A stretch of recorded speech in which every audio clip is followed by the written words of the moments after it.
잠깐 기도하겠습니다. 주님, 감사합니다. 주님, 섬길수록 더 귀하신 주님, 깨닫게 하여 주시옵소서. 오늘도 말씀을 통하여 우리 한 사람 한 사람을 만나 주시기를 원하며 예수님의 이름으로 기도합니다. 아멘. 네, 우리가 계속해서 요한복음 말씀, 어떻게 요한복음에 들어오다 보니까 나가지를 못하는 것 같아요. 그래서 아무튼 요한복음 말씀을 계속 나누고 있습니다. 오늘 본문은 예수님께서 십자가를 지시기 전에 예루살렘 입성하시고 일어난 그런 중요한 장면들을 기록하고 있습니다. 오늘 본문의 배경을 여러분도 잘 아실 것입니다. 유월절 전에 그냥 예루살렘은 그야말로 인산인해를 이루고 복잡하고 혼란스러운 그런 상황입니다. 이번에는 특별히 더합니다. 예수님 때문에 온 예루살렘이 일종의 어떤 흥분 상태라고나 할까요? 반면에 이 유대 지도자들은 굉장히 위기의식이 점점 심해져서 극도로 아마 신경이 날카로워져 있었을 것입니다. 일부 지도자들은 자포자기 상태에 이르렀을 것입니다. 이제 뭐 더 우리가 한다 해도 어떻게 되겠느냐, 온 세상이 저 예수를 따르지 않느냐, 이런 분위기가 점점 고조되어 있고 혼잡스러웠던 그런 때입니다. 12절로 14절에 그 앞에 보면은 예수님은 며칠 전 어린 나귀를 타고 예루살렘에 입성하셨습니다. 그걸 보고 사람들이 호산나 하고 외쳤습니다. 여러분, 이스라엘 그 풍속에 의하면 왕이 되고 싶은 사람은 예루살렘 성에 하나님의 종이라는 뜻으로 나귀를 타고 입성하게 되어 있습니다. 그러니까 예수님은 지금 내가 왕이라고 선포를 하고 있는 것입니다. 그리고 사람들은 그것을 알고 호산나 하면서 환호를 지르고 있는 것입니다. 호산나라는 말은 우리를 구원하소서 그런 뜻인데요, 더 중요한 개념은요, 우리를 구하소서, 왕께 우리가 충성을 바치겠습니다. 왕을 향하여 백성들이 충성을 맹세하는 외침이 바로 호산나라는 말입니다. 또 한 며칠 전에는 어떤 일이 있었습니까? 죽은 나사로를 살렸습니다. 그리고 또 얼마 전에는 어떤 일이 있었습니까? 광야에서 5천 명을 먹이는 그런 사건이 일어났었습니다. 오병이어를 가지고 5천 명을 먹일 때 그때도 사람들은 놀라서 예수님을 왕으로 삼고자 했었습니다. 그러니까 사람들은 생각을 한 겁니다. 저분은 우리를 얼마든지 먹여 살릴 수 있고 죽은 자도 살리는 분인데다가 이제 예루살렘에 들어오면서 내가 왕이라고 선포를 하셔. 이제 저 예수라는 분이 왕이 되는 거야. 많은 백성들이 기대를 했다는 것입니다. 이것을 본 유대 지도자들의 마음은 어땠을까요? 저 군중들이 저렇게 환호성을 치고 있는데 아무리 누르려고 해도 눌러지지 않으니까 급기야는 예수를 죽여야 되겠다라고 결정을 한 것입니다. 이것을 본 로마 정부는 또한 무엇을 생각했을까요? 유대인들이 종교의 힘을 모아가지고 이 메시아라는 사람을 중심으로 큰 분란을 일으킬 것임을 예감하고 긴장하면서 예의주시하고 있었다는 것입니다. 6월절에 많은 사람은 무슨 일이 일어날 것인가를 기대하고 있었고 그 한 중심에는 예수님이 계셨습니다. 그런데 성경을 잘 보면은 예수님이 의도적으로 내가 왕이다 이것을 보여주고 있는 거예요. 물론 예수님은 정치적인 왕은 아닙니다. 그러나 사실 정치적인 왕보다 더 위대한 진짜 왕입니다. 만왕의 왕이시고 영원한 왕이시고 죄와 죽음에서 우리를 구원하는 진정한 왕입니다. 그 왕이 십자가에 죽는다는 것을 만민에게 알리기 위해서 왕의 세레모니, 왕의 환영식을 지금 하고 있는 것입니다. 자, 이런 상황에서 어떤 일이 벌어졌느냐? 20절로 22절 오늘 본문 말씀에 보면은 헬라인 몇 사람이 유월절을 지키러 올라왔다가 제자들에게 와서 예수님을 만나게 해달라고 예수님께 면담을 요청했습니다. 예수님께 대하여 이런저런 소문을 들었는지 굉장히 예수님을 보고 싶다는 어떤 간절함이 있었던 것 같습니다. 자, 이 헬라인들은 도대체 어떤 사람들일까요? 그리고 왜 예수님을 찾아왔을까요? 찾아와서 예수님께 어떤 부탁을 했을까요? 여기에 대해서 찾아보니까 두 가지 학설이 있습니다. 첫 번째 학설은 뭐냐면요, 그들이 예수님을 만나고자 한 이유는 원래 그들은 헬라 사람이었기 때문에 헬라 철학을 했던 것입니다. 진리가 뭐냐를 철학적으로 연구를 했는데 해보니까 철학 안에는 진리가 없더라는 거예요. 그래서 그 당시에 가장 고상한 종교인 유대교 속에 진리가 있을 것으로 생각하고 유대교로 개종을 해서 유대교를 믿고 있었는데, 율법을 통해서 구원을 얻는다는 것에 다시 한번 또 한계를 느꼈다는 것입니다. 그런데 들리는 소문에 의하면 예수님이 율법을 넘어서는 구원의 진리를 가르친다더라. 그러니까 철학으로도 또 유대교 율법으로도 안 되는데 그것을 넘어서는 구원의 방법이 뭐냐? 이것을 질문하러 예수님께 왔다. 이것이 첫 번째 학설입니다. 두 번째 학설은 뭡니까? 초대교회에서 아주 유명했던 그런 전설인데요, 이 사람들은 헬라의 도시국과 에데사 왕국의 사신들이었다는 것입니다. 지금 그 나라의 왕자가 병이 들어서 죽어가고 있는데 들어보니까 예수님은 병을 고치고 죽은 자도 살린다더라. 그러므로 우리나라에 와서 왕자의 생명을 살려주면은 예수님을 스승으로 모시고, 여기에 예루살렘에 와보니까 예수님이 지금 의외로 굉장히 위험한 상황인데 안전한 우리나라에 오셔서 예수님이 전하고자 하는 그 복음의 내용을 우리에게 전하면 되지 않겠는가? 이것을 요청하러 왔다. 이것이 두 번째 학설입니다. 여기에 대하여 이제 그들의 얘기를 다 들으시고 예수님이 하신 대답이 23절 말씀입니다. 같이 한번 읽어보겠습니다. 시작. 예수께서 대답하여 이르시되 인자가 영광을 얻을 때가 왔도다. 인자가 영광을 얻을 때가 왔도다. 이게 무슨 뜻일까요? 인자가 영광을 얻을 때가 왔도다. 왕이 되겠다는 겁니까? 안 되겠다는 겁니까? 헬라인들의 요청을 받아들이는 겁니까? 거절하는 겁니까? 중요한 것은 이제 사람들이 예수님을 정치적인 왕으로 모시려고 하고 이방인들이 질문하는 이것이 하나님이 나에게 십자가를 지라는 사인으로 예수님은 받아들였던 것입니다. 그래서 이제 내가 영광을 얻을 때가 왔도다. 즉 십자가를 질 때가 왔도다. 예수님은 선포를 하신 것입니다.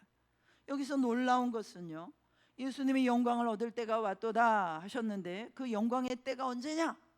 십자가에 죽는 것을 말한다는 것입니다. 그러면 예수님은 왜 십자가 지는 것을 영광이라고 했을까요? 사실은 십자가는 영광과는 거리가 먼 정말 비극의 극치이며 수치의 정점이 십자가입니다. 그런데 예수님은 왜 십자가를 영광이라고 했을까요? 그것은 하나님이 맡겨주신 일이기 때문입니다. 그리고 이것이 구원을 위한 유일한 길이며 더 나아가서 열매가 엄청난 사건이기 때문입니다. 그래서 영광이라고 했던 것입니다. 우리가 쉽게 한번 예를 들어보죠. 우리가 지금 예수님을 믿고 하나님의 자녀가 되어서 이 자리에 앉아서 예배를 드리고 있는데요, 여러분 이것이 십자가에 예수님이 죽으신 열매입니다. 맞습니까? 맞습니까? 세상에 수많은 사람들이 예수님이 십자가에 죽으신 결과로 하나님의 자녀가 되었고 천국의 유산을 받게 되었습니다. 그리고 그들은 지금만이 아니라 영원히 십자가의 은혜와 하나님의 사랑을 찬양하게 될 것입니다. 그러므로 십자가는 예수님에게 영광이 되는 것입니다. 그러면서 예수님은 자신의 죽음을 미랄의 죽음으로 비유해 주셨어요. 요한복음 오늘 말씀 본문의 24절입니다. 다 같이 한번 읽겠습니다. 시작.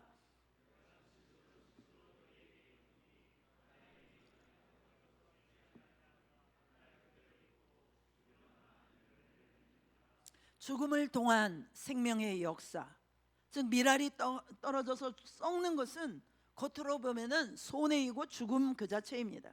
그러나 그것은 생명을 잉태하는 과정입니다. 더 쉽게 말하면 여러분 오늘 아침에 식사들 하셨죠? 그런데 우리가 어떻게 먹고 살죠? 한 알의 씨앗이 땅에 떨어져 죽어서 많은 열매를 맺음으로 그것을 우리가 먹고 사는 것입니다. 이것이 농사의 원리입니다. 그런데 만약에 땅에 떨어진 씨앗이 내가 왜 죽어? 미쳤어? 누가 뭐래도 난 안 죽을 거야. 기필코 살 거야. 이렇게 나온다면 아무도 살아갈 수가 없는 것입니다. 그래서 한 알의 밀알이 땅에 떨어져 죽어서 많은 열매를 맺는 것은 농사의 이치인 동시에 우리가 살아가는 삶의 가장 기본적인 원리라는 것입니다. 이 원리는 또한 보이지 않는 영적인 세계의 원리이기도 한 것입니다. 여러분, 씨앗을 뿌려본 적이 있으신가요? 씨앗을 뿌리면서 아이고, 이 씨앗 너무너무 아까운데, 이 비싼 씨앗인데 이거 어떡하면 좋지? 아까워서 쩔쩔매는 사람 보셨습니까? 기분 좋게 심습니다. 그리고 수고하고 기대하고 기뻐합니다. 왜 그렇습니까? 이것이 떨어져 죽어 많은 열매가 맺힐 것을 확실히 믿고 있기 때문입니다. 예수님은 자신의 십자가의 죽음을 밀알의 죽음으로 비유하셨습니다. 십자가의 죽음은 패배가 아니라 온 인류의 구원을 이루는 생명의 씨앗이었기 때문입니다. 우리도 마찬가지입니다. 내 자아가 꺾이고 내 뜻이 무너지는 아픔을 통과해야 하나님이 쓰실 수 있는 열매 맺는 인생이 됩니다. 그러면 뒤집어서 말하면 우리가 오래 믿었는데 왜 내 삶에는 열매가 없을까요? 왜 내 신앙에는 열매가 없을까요? 오늘 본문을 근거로 대답을 해본다면요, 안 죽었기 때문입니다. 내 자존심과 내 이름과 내 욕망이 시퍼렇게 살아있기 때문에 열매가 없는 것입니다. 저희 교회는 특별히 참고 죽으라는 말씀을 수없이 들어왔습니다. 답을 다 알고 있어요. 그런데도 열매가 부실합니다. 왜 그렇습니까? 완전히 죽지 않았기 때문입니다. 죽으려고 폼만 잡은 것이기 때문입니다. 완전히 죽고 썩어야 거기서 열매가 맺히는 것입니다. 참을 수 없는 것을 참고, 용서할 수 없는 억울한 것을 용서하고, 사랑할 수 없는 것을 사랑하고, 정말로 하기 싫은 것을 할 때 예수님과 함께 나의 자아가 죽었음을 확실하게 선포하고 믿을 때 많은 열매를 맺게 되는 것입니다. 예수님은 이어서 25절, 26절 이렇게 말씀하십니다. 우리 다 같이 한번 읽어보겠습니다. 시작.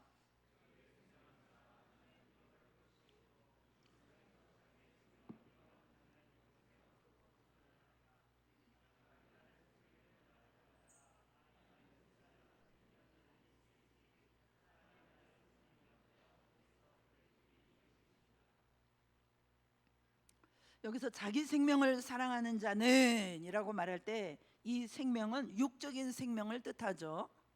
또 자기 생명을 미워하면 영생하도록 보존하리라 할 때 이 영생이라는 말은 영적인 생명을 뜻합니다.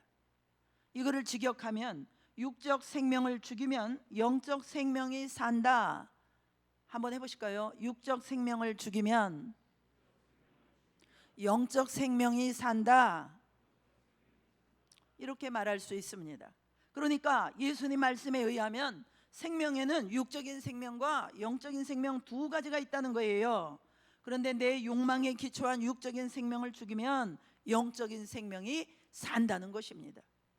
그렇습니다, 여러분. 우리가 경험하고 있는 육적인 생명은요, 완전한 것 같아도요, 사실 일시적인 것이고 잠깐 있는 것에 불과합니다.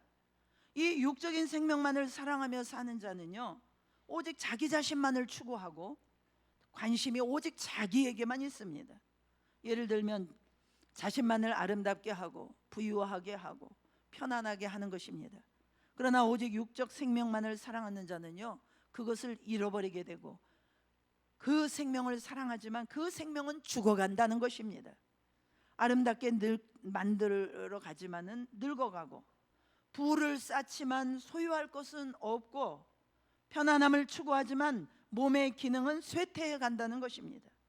뿐만 아니라 이 육의 생명만을 사랑하는 사람은 영생에 대하여 알지 못한다는 것입니다. 인생을 오직 이 땅의 생명으로만 이해한다는 거예요. 그래서 이 같은 사람은 이 땅에서 육의 생명이 끝날 때 모든 것을 잃게 되는 멸망 가운데 가게 된다는 것입니다. 예수님은 이것보다 더 중요하고 영원한 생명이 있는데 그게 영적 생명이라는 거예요. 이 영원한 생명을 위해서는 육체의 생명을 미워해야 된다는 것입니다.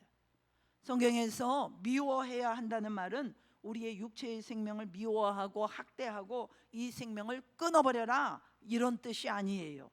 뒤집어 말하면 영적인 생명을 육신의 생명보다 좀 더 사랑하라 라는 뜻입니다. 예수님은 마태복음 16장 24, 25절에서도 예수께서 제자들에게 이르시되 누구든지 나를 따라오려거든 자기를 부인하고 자기 십자가를 지고 나를 따를 것이니라. 누구든지 제 목숨을 구원하고자 하면 잃을 것이요 누구든지 나를 위하여 제 목숨을 잃으면 찾으리라 말씀하셨습니다. 그렇죠. 세상은 자기를 보존하고 자기 만족, 자기 성공만을 추구합니다. 그러나 예수님은 자기 생명을 붙들면은 잃어버리게 되고 내려놓으면은 영생을 얻는다라고 말씀하십니다. 이는 단순히 목숨을 버리라는 말씀이 아니죠. 자기 중심적인 욕망과 교만을 내려놓으라는 말씀입니다. 예수님은 진정한 영광은 자신의 생명을 미워하는 자에게서 이루어진다라고 말씀하셨습니다. 그러면서 주님은 또 말씀하십니다. 26절 아까 읽었습니다. 나를 섬기려면 나를 따르라. 나 있는 곳에 나를 섬기는 자도 거기 있으리니.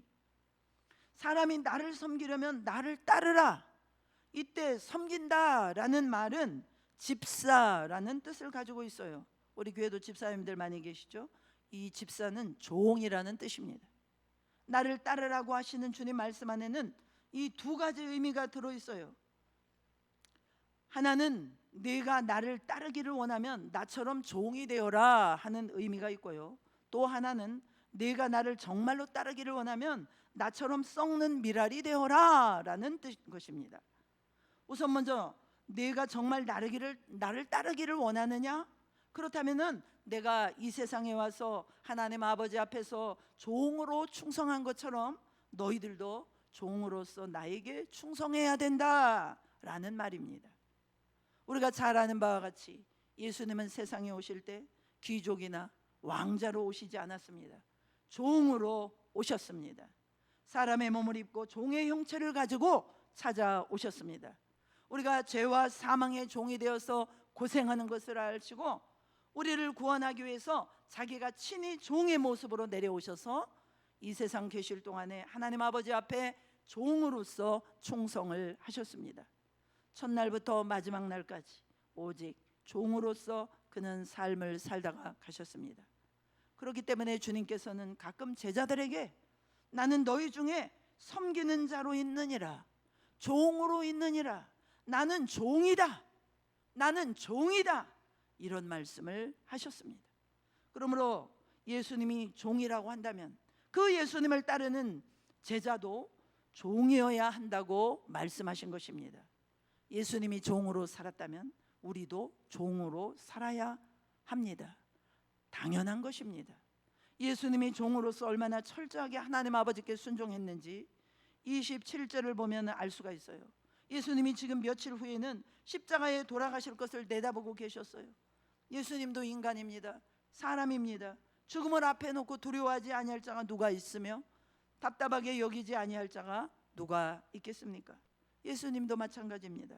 그래서 예수님이 고민하면서 하시는 말씀이 27절입니다. 우리 다 같이 한번 읽어보겠습니다. 시작.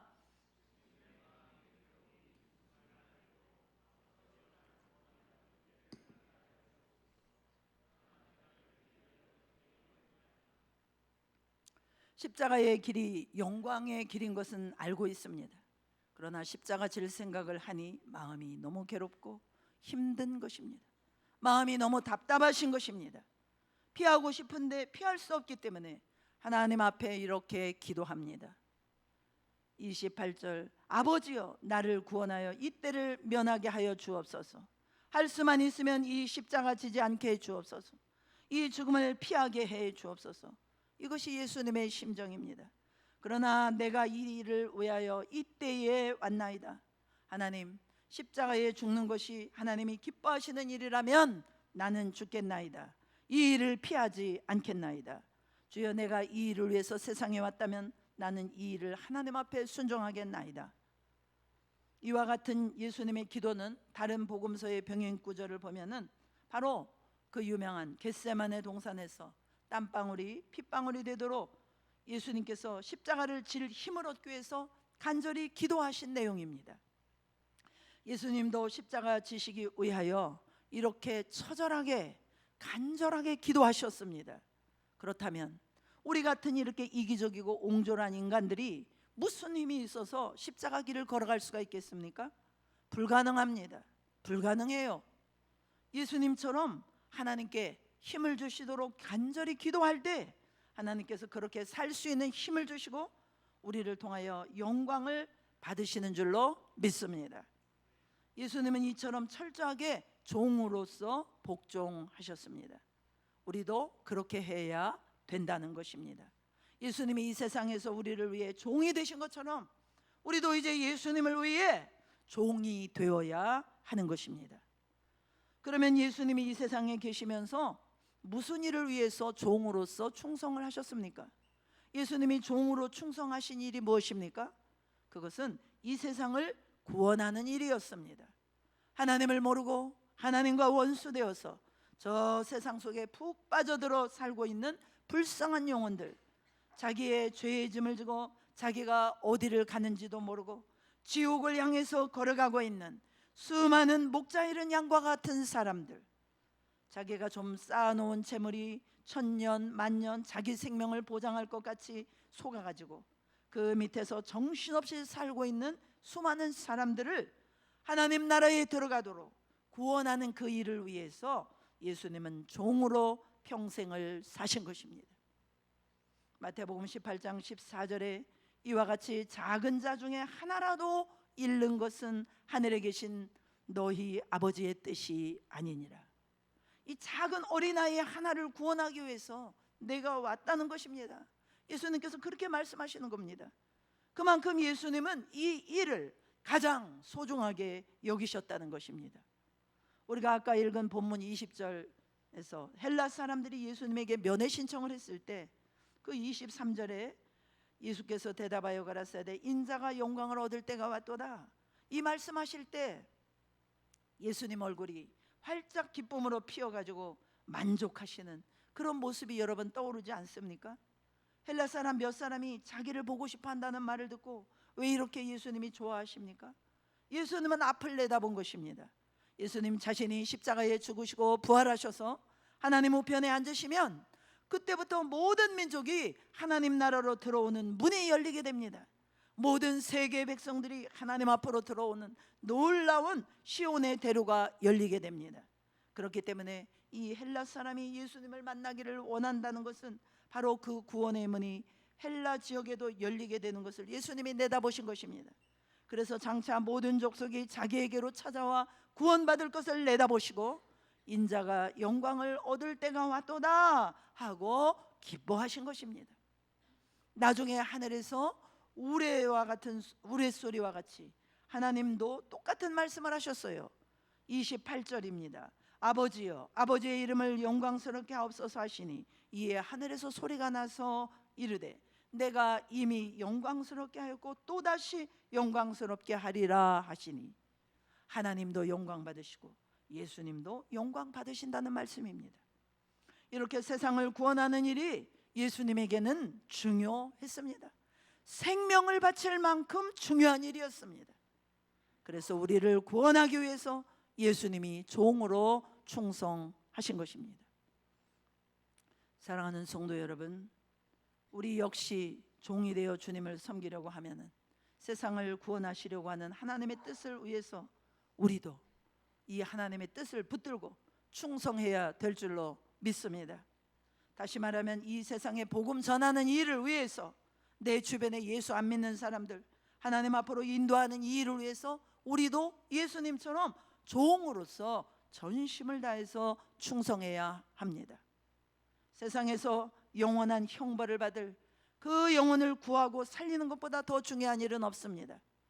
우리 일상에 많은 중요한 일들이 있죠. 그렇지만 잃은 양을 찾아서 구원하는 일만큼 중요하지는 않습니다. 맞습니까? 사람이 태어나고 죽는 것도 얼마나 중요한 일입니까? 얼마나 큰 대사입니까? 그러나 하나님 편에서 볼 때는 소망이 없던 자가 예수 이름 때문에 구원받고 하나님의 자녀가 되는 것만큼 중요한 것은 아닙니다. 우리가 성공하고 이름을 날리는 것도 중요해요. 그러나 이 세상을 구원하시려고 하는 하나님의 뜻하고 비교하면 아무것도 아닙니다. 하나님 나라 확장과 그의 의를 구하는 것보다도 우리에게 더 소중한 일, 더 앞서는 일은 없습니다. 우리가 세상에서 이것저것 다 하면서 살 수 있습니다. 가정을 최우선에 두고 돌아보면서 애를 쓰고 평범하지만 행복한 가정을 만들고 또 자녀도 잘 키울 수 있습니다. 우리가 학문에 목숨을 걸고 정진하면 세계적으로 명성을 날리는 학자가 될 수도 있어요. 또 사업에 전념하면 사업가로서 터전을 닦을 수도 있고요. 남부럽지 않은 훌륭한 생활을 할 수가 있습니다. 이 모든 일이 다 중요하고 소중한 일들이지만 그러나 그 일 자체로는 의미 없습니다. 행복한 가정 그 자체로는 의미가 없습니다. 내 명성을 얻는 학문 그 자체로는 의미가 없습니다. 내가 이룩한 사업 그 자체, 내가 이룩한 성공 그 자체로는 의미가 없습니다. 이런 것들이 의미와 보람과 열매를 가져오려면 하나님이 가장 중요하게 여기는 영혼 구원과 연결되어야 할 줄로 믿습니다. 내가 왜 가정을 이렇게 소중하게 여깁니까? 내 가정을 소중하게 다루고 행복한 가정이 되어야 이웃에 있는 사람들에게 예수님을 알게 할 수가 있습니다. 그런 의미에서 내 가정이 중요한 것입니다. 내 자녀를 왜 이렇게 밤낮 없이 애쓰면서 수고하면서 기도하면서 자녀들을 훌륭하게 키우려고 합니까? 자녀가 자라나서 훌륭한 사람이 되면은 이 자녀를 통해서 하나님의 나라와 하나님의 영광이 온 세상에 충만하게 될지 누가 알아요? 그러니까 열심히 키우는 거예요. 하나님 때문에. 할렐루야. 내가 왜 사업을 하기 위해서 밤낮 없이 정신없이 뜁니까? 하나님이 물질 주시면 그 물질 가지고 주의 복음을 위해서 기쁘게 쓰기 위해서 사업하는 것입니다. 그리고 내 사업장에 있는 많은 불신자들을 예수님께로 인도할 수 있는 좋은 기회가 되기 때문에 내가 성실하게 사업을 하는 것입니다. 이렇게 하나님이 원하는 영혼 구원과 내 사업이 직접적으로 연결이 되고 내 가정이 연결이 되고 내 학문이 연결이 될 때 나의 일상적인 생활이 의미를 갖는 삶이 되는 줄로 믿습니다. 골로새서 3장 22절로 23절에 보면은 너희는 주 예수 그리스도를 섬기느니라. 노예 생활을 하고 있는 이 사람들을 보고 사도 바울이 이렇게 말합니다. 아니, 노예가 무슨 예수님을 섬기는 것입니까? 노예 생활, 종 노릇하는 종의 삶을 사는데 이게 뭐가 하나님을 섬기는 거예요? 그러나 바울이 그렇게 말하는 이유가 있습니다. 노예로서 예수님을 믿은 다음에 그들은 자기 옆에 있는 동료들을 예수 믿게 했습니다. 그것뿐만이 아닙니다. 그 가운데 똑똑한 노예들은요, 그 주인의 가정교사 노릇을 했다고 합니다. 주인의 자녀들을 예수님께 인도하게 되었고 그 자녀들을 통해서 주인이 예수님을 믿게 되었습니다. 계속되는 로마의 극심한 핍박 가운데서도 이 네로 황제의 궁중에까지 복음이 들어가서 황제 주변의 사람들 가운데 예수 믿는 사람이 한둘이 아니었어요. 이 노예들을 통해서 복음이 증거되어 가지고 300년 후에는 로마 제국이 기독교 앞에 무릎을 꿇고 기독교를 공인하게 되는 역사가 일어난 줄로 믿습니다. 그러므로 아무리 신부는 노예이고 세상적으로 볼 때 그것은 직업도 아니죠. 그냥 노예 생활이죠. 그러나 그들이 노예로 있으면서 하나님 나라를 위하여 이 세상에 복음을 전하는 일에 자기 삶을 드리니까 노예 생활 자체가 누구를 섬기는 겁니까? 주님을 섬기는 것이 된 것입니다. 우리가 이 원리를 잃어버리면 안 됩니다.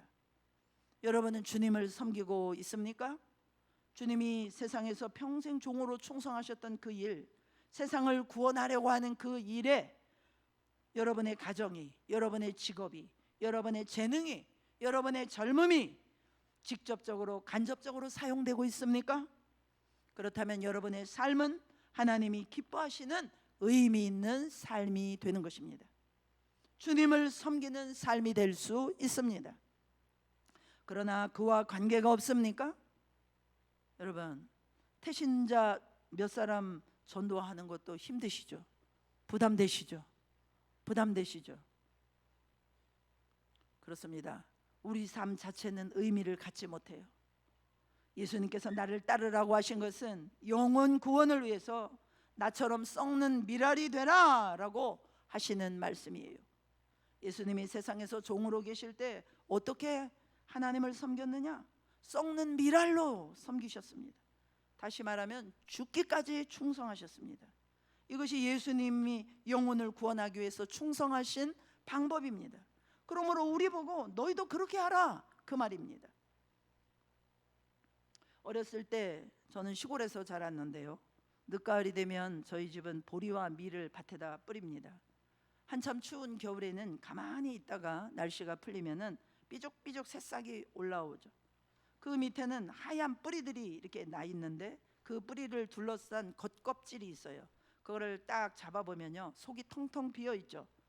속에 있는 것을 다 뽑아 먹어서 싹이 난 겁니다. 나중에 4월, 5월이 되면은 결국 밀과 보리는 땅에 떨어져서 썩은 그 한 알 때문에 열매를 맺는 것입니다.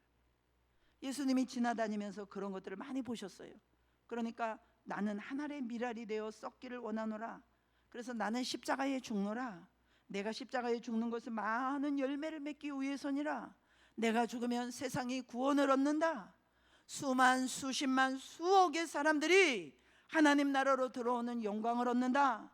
그러나 내가 십자가를 무서워해가지고 썩지 아니하고 희생하기 싫어서 도망가면 이 세상은 구원받지 못한다. 한 사람도 구원받지 못한다. 그러므로 나는 썩노라. 나는 십자가에서 죽노라. 내가 이렇게 죽은 것처럼 너희도 나처럼 죽어야 한다.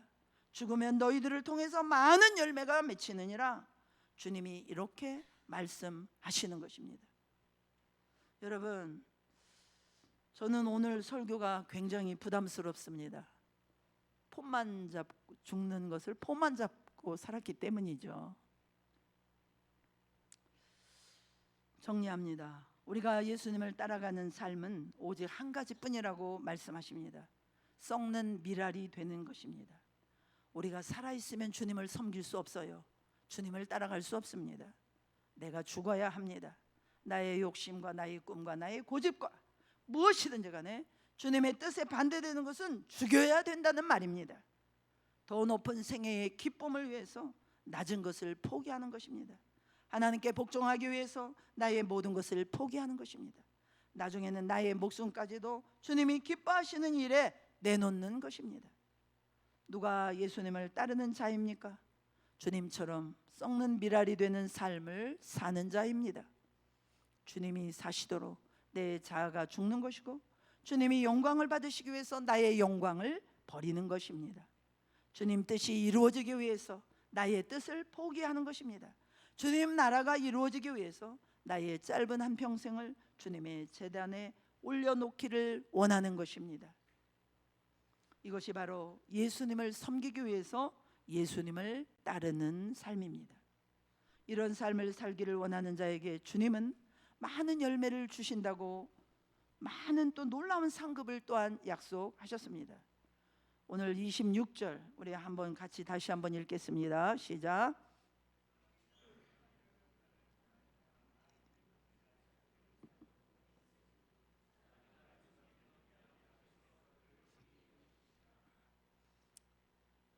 사람이 나를 섬기면 내 아버지께서 그를 귀히 여기시리라. 하나님이 귀히 여기시면 그 영광이 어느 정도인지 우리는 도무지 상상할 수가 없습니다. 그 앞으로 가서 17장 24절에 가서 보면요, 예수님이 계신 곳에 나를 섬기는 자도 함께 있겠다라고 말씀하셨는데요, 17장 24절입니다. 한번 다시 같이 읽어보겠어요. 아버지여, 내게 주신 자도 나 있는 곳에 나와 함께 있어 아버지께서 창세전부터 나를 사랑하심으로 내게 주신 나의 영광을 그들로 보게 하시기를 원하옵나이다. 예수님이 계시면서 영광을 누리는 그곳에 자기를 위해서 썩는 미랄처럼 헌신한 사람들이 그 영광에 함께 동참하게 하신다고 하는 겁니다. 그 영광이 어떤 것일까요? 모릅니다. 굉장할 것입니다. 참으로 굉장할 것입니다. 여러분, 영원하고 말로 다 할 수 없는 그 영광스러운 상급이 있는 일을 위해서 사실 수 있는 그런 은혜가 있으시기를 축복합니다.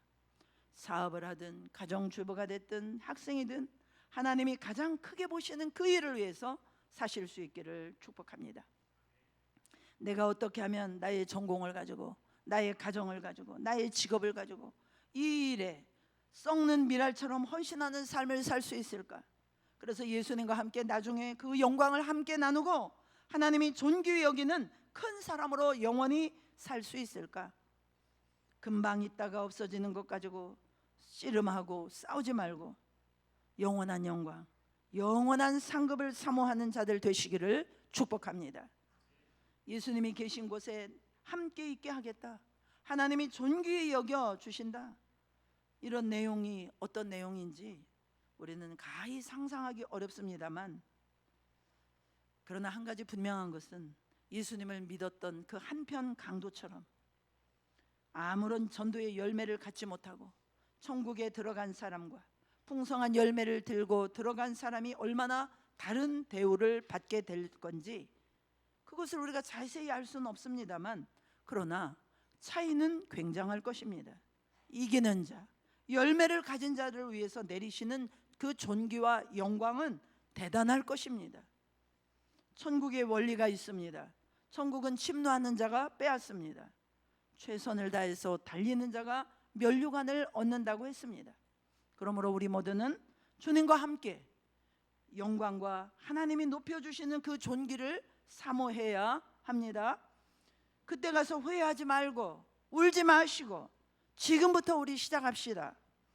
이번 특별히 새생명 초청 전도 집회를 통해서 그러다 하나님의 새 생명이 탄생되는 그런 역사를 위해서 우리 모두가 충성할 수 있기를 축복합니다.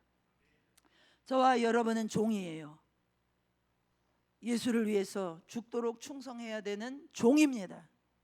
우리 다시 한번 해보십시다. 나는 예수 그리스도의 종입니다. 나는 예수 그리스도의 종입니다. 주님은 자기가 썩는 미랄로 희생하신 것처럼 우리 보고 희생하라고 말씀하십니다. 그래서 많은 열매를 맺으라고 하십니다. 우리가 주부이든 학생이든 사회인이든 직장인이든 상관없습니다. 어디서든지 우리는 이 세상을 구원하기 위해 쓰임받는 종이 될 수 있는 줄로 믿습니다. 지금부터 시작합시다. 가장 보람 있는 일이에요. 가장 멋진 일이에요. 영원히 남는 일입니다. 주님이 칭찬하시는 일입니다. 이를 위해서 우리 모두 쓰임받는 하나님의 거룩한 종들 되시기를 축복합니다. 우리 찬송하며 기도하며 나가겠습니다.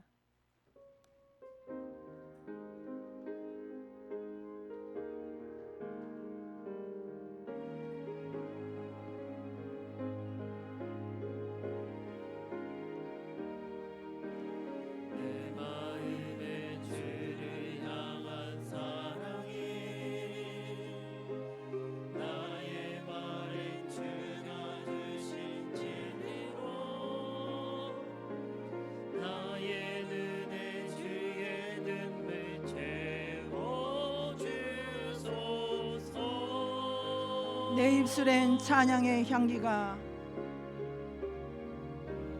내 입술에 찬양의 향기가 두 손에는 주를 닮은 섬김이 나의 삶에 주의 흔적 남게 하소서.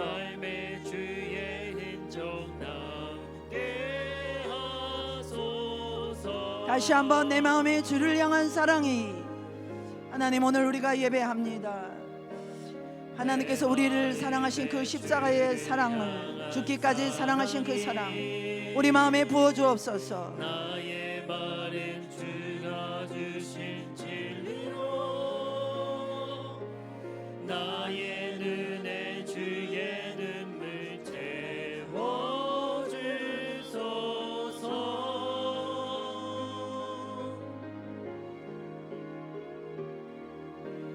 내 입술에 찬양의 향기가 두 손에는 하나님이 나의 삶의 주의 흔적 남게 하소서. 하나님의 사랑이 영원히 함께하리. 하나님의 사랑이 영원히 함께하리. 십자가의 길을 걷는 길을 걷는 자에게 순교자의 삶을 사는 이에게 자의 삶을 사는 이에게 조롱하는 소리와 세상 유혹 속에도 조롱하는 소리와 세상 유혹 속에도 주의 순결한 신부가 되리라. 내 생명 주님께 드리리. 하나님의 사랑이 영원히 함께하리. 하나님의 사랑이 영원히 함께하리. 십자가의 길을 걷는 자에게 길을 걷는 자에게 순교자의 삶을 사는 이에게 순교자의 삶을 사는 이에게 조롱하는 소리와 세상 유혹 속에도 조롱하는 소리와 세상 유혹 속에도 주의 순결한 신부가 되리라. 내 생명 주님께 조롱하는 소리와 세상 유혹 속에도 조롱하는 소리와 세상 유혹 속에도 주의 순결한 신부가 되리라. 내 생명 주님께 드리리. 다시 한번 고백하겠습니다. 내 마음의 주를 향한 사랑이 나의 말하인 주가 주신 진리로 내 마음의 주를 향한 사랑이 나의 말엔 주가 주신 진리로 나의 눈에 주의 눈물 채워줘서 영혼들을 바라보시는 아버지의 눈물로 나를 채워주소서. 아버지의 마음으로 내게 채워주소서.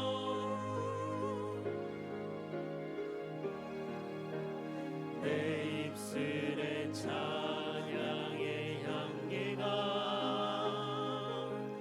두 손에는 주를 닮은 섬김이 나의 삶의 주의 흔적 남게 하소서.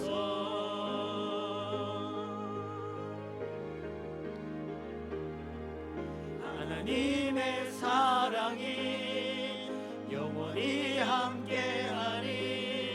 십자가의 길을 나의 길을 걷는 자에게 순교자의 삶을 사는 이에게 나의 삶을 사는 이에게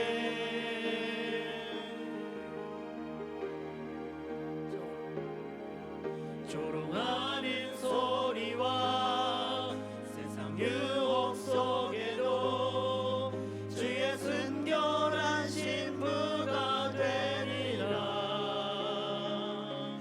내 생명 주님께 드리리. 내 생명 주님께 드리리. 주님께 드리리. 내 생명 주님께 드리리. 내 생명 주님께 드리리. 내 생명 주님께 드리리. 내 생명 주님께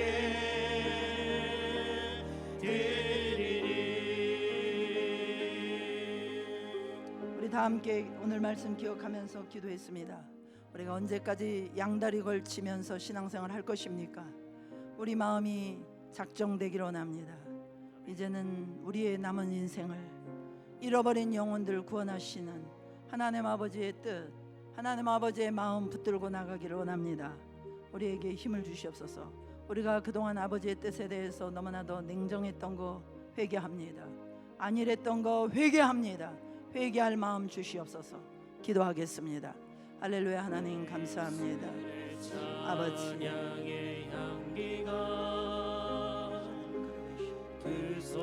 아버지, 그렇습니다. 우리가 마음으로는 주님을 위해 충성해야 되고, 정말 나를 위해서 그 험한 십자가의 피 흘리신 그 십자가의 고통과 십자가의 그 사랑을 입으로만 말하고, 하나님, 내가 마음으로 받아서 이제는 그 예수님을 더 사랑하지 못한 것을 회개합니다. 너무나 더 세상을 바라보며 정말 안일했던 우리의 삶을 회개합니다. 아버지, 주님의 마음과 상관없이 살았던 죄를 회개합니다. 하나님, 우리 아니라고 게을렀던 삶을 회개하며 나가기를 원합니다.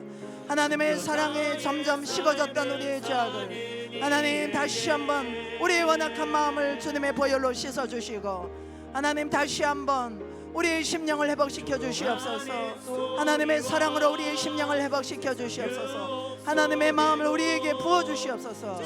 그래서 아버지, 주님을 향하여 아버지 하나님의 미랄로 우리 자신을 드리기를 원합니다. 하나님의 미랄로 우리의 생명을 드릴 수 있도록 하나님 우리의 마음을 열어 주시옵소서. 우리의 마음을 열어 주시옵소서. 이 시간에 우리가 기도할 때 특별히 새생명 초청잔치에 참여할 그런 우리의 전도 대상자들의 이름을 하나님 앞에 올려드리며 우리가 이 시간에 함께 기도합니다. 할렐루야. 하나님 감사합니다. 특별히 우리에게 새신자 생명, 새생명 초청잔치를 허락해 주심을 감사합니다.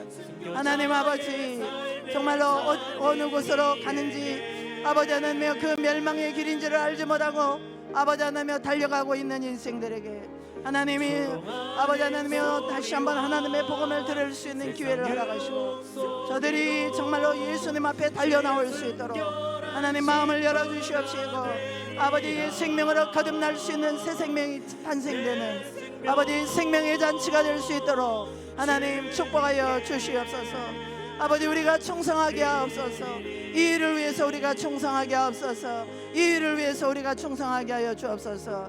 아버지 역사하여 주옵소서. 아버지 역사하여 주시옵소서. 이 시간에 우리가 또 기도할 때 특별히 우리 부모님들의 영혼 구원을 위하여 기도하시고, 무엇보다도 우리 이승희 집사님을 위하여 그 영혼을 끝까지 붙들어 주시도록 기도하시기 바랍니다. 함께 기도하겠습니다. 할렐루야. 하나님 감사합니다. 아버지, 이 시간에 또 우리 부모님들의 영혼이 정말로 회개의 영을 받게 하시고 하나님 저 영혼들이 구원받게 하여 주시고 하나님 앞에 온전히 아버지 새 생명으로 거듭난 생명들이 되게 하여 주시옵소서. 특별히 아버지 우리 이승희 집사님을 기억하시고 그 영혼이 하나님께 온전히 사로잡힌 바 될 수 있도록 성령님 권능으로 임재하여 주시옵소서. 성령님 기름 부어 주옵소서. 거듭난 생명으로 기름 부어 주시옵시고 하나님 회복시켜 주시기를 간절히 바라옵고 원하옵나이다. 하나님 역사하여 주시옵소서.